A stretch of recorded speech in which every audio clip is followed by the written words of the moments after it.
السلام عليكم ورحمة الله وبركاته. أهلا وسهلا متابعين الكرام، متابعي قناة أبراج اليوم للتوقعات اليومية. اليوم هنشوف توقعات العذراء بتاريخ 14/1/2026، وهنشوف طاقتك غدا وتوقعاتك على جميع الأصعدة، على الصعيد العام والعملي والمالي والعاطفي والصحي والدراسي. ما تنسوش حبايبي عمل لايك للفيديو والاشتراك بالقناة وتفعيل زر الجرس تشجيعا منكم ليصلك كل ما هو جديد أصحاب برج العذراء. على الصعيد العام، انت يا عذراء مش شخص عادي، انت روح بتتعب في صمت وبتحسبها 1000 مرة قبل ما تاخد خطوة. مش خوف، لا ده حرص. الفترة دي كأن الدنيا كانت بتختبر صبرك، بتحطك في مواقف وتقولك هتكمل ولا هترجع، بس الحقيقة انت واقف، حتى وانت تعبان واقف. الصعيد العام بيقولك يا عذراء انت داخل على مرحلة إعادة ترتيب نفسك، مش بتجري ومش مستعجل، لكن بتبني بهدوء. كمان في حاجات كانت متلخبطة في دماغك، دلوقتي الصورة بتوضح واحدة واحدة. وفي قرار مهم كنت مأجله، هتحس فجأة إنك جاهز تاخده من غير دوشة. أنت يا عذراء طول عمرك بتحمل نفسك فوق طاقتك، وبتشيل هم غيرك، وبتقفل على وجعك. بس في رسالة ليك دلوقتي بتقولك مش مطالب منك تكون قوي طول اليوم، مطالب منك تكون صادق مع نفسك.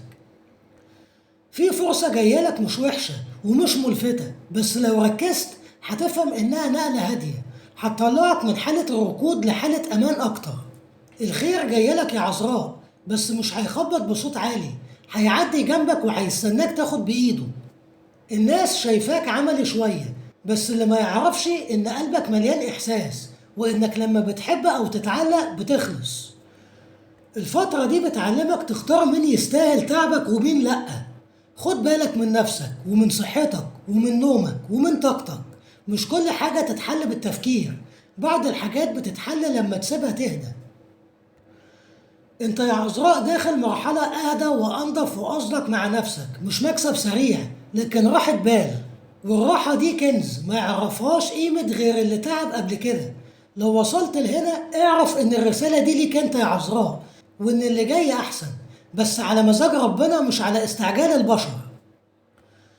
أما على الصعيد العملي، أنت يا عذراء داخل مرحلة شغلها مش سهل، بس نتيجتها مضمونة.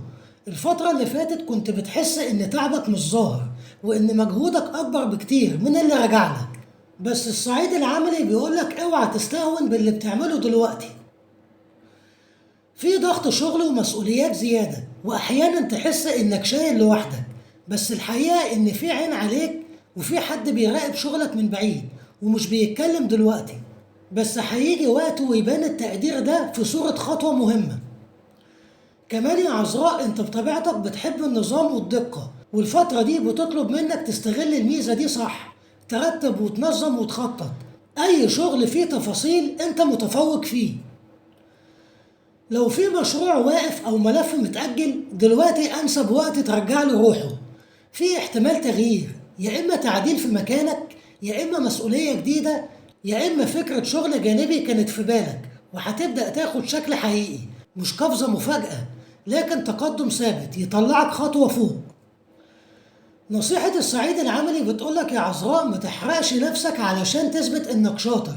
اللي فاهمك مش محتاج إثبات، واللي ما قدركش مش هيقدرك حتى لو عملت المستحيل. اشتغل بهدوءك المعتاد، وسيب أفعالك تتكلم، وخليك فاكر إن المرحلة دي بتبني اسمك مش بس شغلك.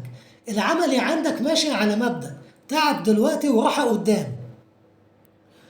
أما على الصعيد المالي، أنت يا عذراء مش من الناس اللي بتحب المخاطرة، ولا بتعرف تصرف فلوسها على الهوا. وعلشان كده الصعيد المالي بيقولك أنت داخل مرحلة حسابات دقيقة، كل جنيه داخل أو خارج بقى محسوب، وده في حد ذاته حماية ليك. الفترة دي ممكن تحس إن الفلوس بتيجي على قدها، لا زيادة قوي ولا نقص يدوخ، بس الحقيقة إن ده توازن مش ضعف.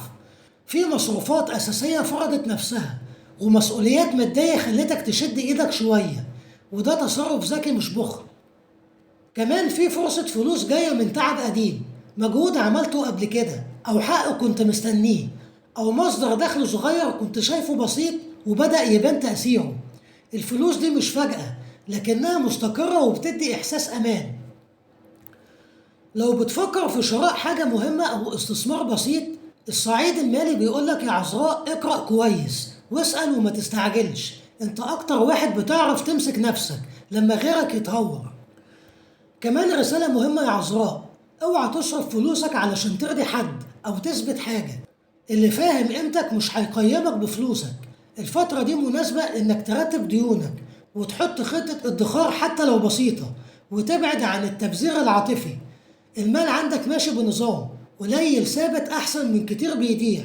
ومع الصبر يا عذراء الاستقرار بيكبر واحدة واحدة. أما على الصعيد العاطفي، أنت يا عذراء من النوع اللي قلبك عميق بس مش بيبان. بتحب بهدوء وبتزعل في صمت، وبتفضل تصلح أكتر ما بتسيب. الصعيد العاطفي بيقولك إنك داخل مرحلة بتراجع فيها مشاعرك قبل ما بتراجع الشخص اللي قدامك. لو في علاقة في كلام مكبوت مش زعل كبير، بس تراكمات صغيرة محتاجة تتقال.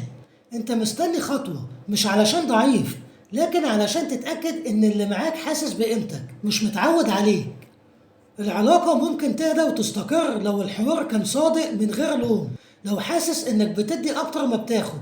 الصعيد العاطفي بيقولك الميزان لازم يتظبط. الحب مش تضحية من طرف واحد، ولا صبر بلا مقابل.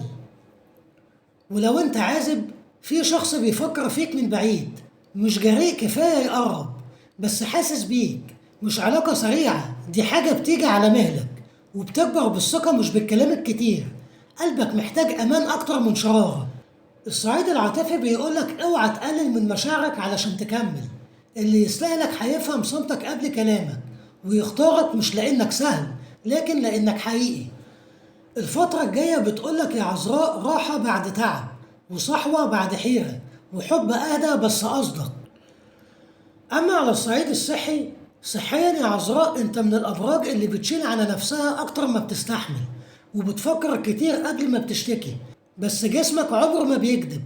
الصعيد الصحي بيقولك إن التعب مش كبير، لكن الإهمال الصغير هو اللي بيعمل المشكلة. الفترة دي محتاجة يا عذراء تركز على النوم والأكل المنتظم، والراحة الذهنية قبل البدنية. الضغط العصبي عندك بينعكس مباشر على المعدة والقولون والعضلات، يعني أي زعل أو تفكير زيادة بيظهر على جسمك من غير استئذان. كمان لو كنت مأجل كشف أو متابعة، الصعيد الصحي بيقولك اطمن على نفسك بدري، مش علشان في خطر، لكن علشان الوقاية عندك أهم من العلاج.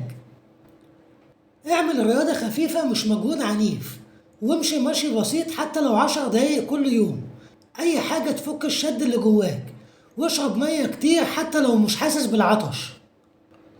رسالة الصحة بتقولك يا عذراء انت مش مطالب تبقى قوي طول الوقت. الاهتمام بنفسك مش أنانية، ده احترام لجسمك اللي شايلك. الطاقة الصحية قدامك أحسن بمجرد ما تدي نفسك حقها، من غير تأجيل ولا قسوة. أما على الصعيد الدراسي، دراسيا يا عذراء انت بطبعك طالب مثالي، بتحب الفهم مش الحفظ، وبتتعب نفسك علشان تطلع الحاجة كاملة من غير غلطة. الصعيد الدراسي بيقولك إن الفترة دي عقلك حاضر جدا، بس القلق هو اللي معطلك شوية.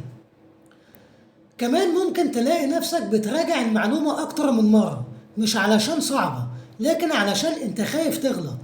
الصعيد الدراسي هنا بيطمنك وبيقولك أنت فاهم أكتر ما تتخيل، بس محتاج تثق في نفسك. لو عندك امتحان أو مشروع، النجاح هيجي من التنظيم مش من السهر. قسم وقتك وادي كل حاجة حقها، وابعد عن المقارنات باللي حواليك، لأن كل واحد طريقته مختلفة. كمان في خبر حلو، مجهودك القديم اللي كنت فاكره راح هدر هيبان فجأة في نتيجة أو تقدير أو إشادة تفرح قلبك وتطمنك إنك ماشي صح. رسالة الدراسة بتقولك يا عذراء خف على نفسك شوية، مش كل غلطة نهائية، وأحيانا الإجابة صح بتطلع من عقل هادي مش متوتر. ودي كانت توقعاتك النهاردة يا عذراء. انتظروني مع فيديو آخر وتوقعات جديدة، والسلام عليكم ورحمة الله وبركاته.